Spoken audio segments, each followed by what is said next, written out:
Presentation of Bills Patrick Grady.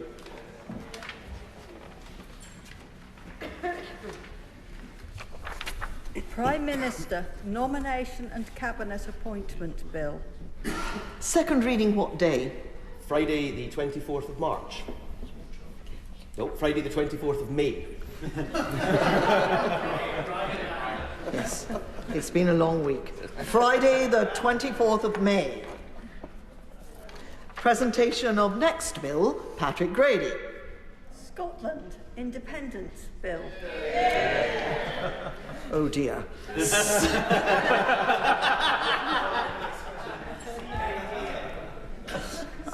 I've stood here for 10.5 years not saying what I think. The honourable gentleman knows very well what I think of that one. Second reading what day?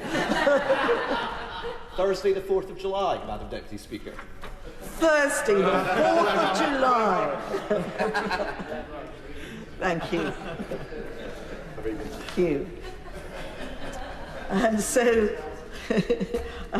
we come to motion number 1 on business of the House, 23rd and 24th of May. Minister to move. I beg to move. The question is, as on the order paper. Do I have any... Informally, thank you. The question is, as on the order paper, as many as... no, Mr. Patrick Grady.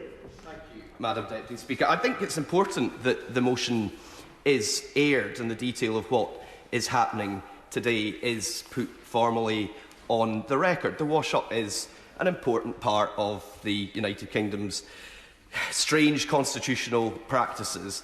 But the decision of the Prime Minister to call a snap election in the way that he did yesterday has meant an incredibly truncated wash-up and a very short dissolution period. And he seems to have done that without very much consideration for the impact that decision will have on the mechanisms and procedures and people of this House who try to make everything run relatively smoothly. He also appears to have done it, frankly, without much consideration to the impact that it's having in Scotland, where much of the electoral mechanisms that might be expected, the staff who would run elections might have been expected to be on their holidays, the rooms that we use for our polling places in schools and so on would also not generally be expected to be open. So I think it's a bit unfortunate that the government is using the opportunity when it could have taken a bit longer. There was no reason not to have a slightly longer dissolution period or a slightly longer wash-up during the whole of next week, which would have allowed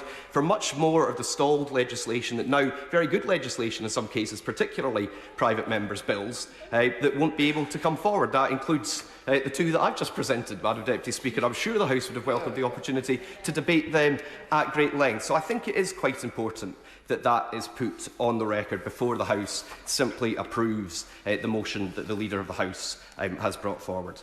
With a little bit of indulgence as well, Madam Deputy Speaker, if I could just thank you, first of all, for all of your service to the House and how much many of us in the SNP have enjoyed someone with Scottish heritage and an understanding of Scotland's place in the world during our time here. It has been a real privilege to represent people in Glasgow North for the past 9 years. I'm very grateful to all of my staff, to the staff here in the House, and to all my colleagues and staff in the Scottish National Party. In Malawi, where I spent time, we have a tradition of asking forgiveness when we take leave of a place for anyone that might have been offended or hurt in any way during our time in that place, and so I do that also today. But for now, Madam Deputy Speaker, I wish all my colleagues who are standing very blessed. But for me, Caledonia is calling, and so I'm going home.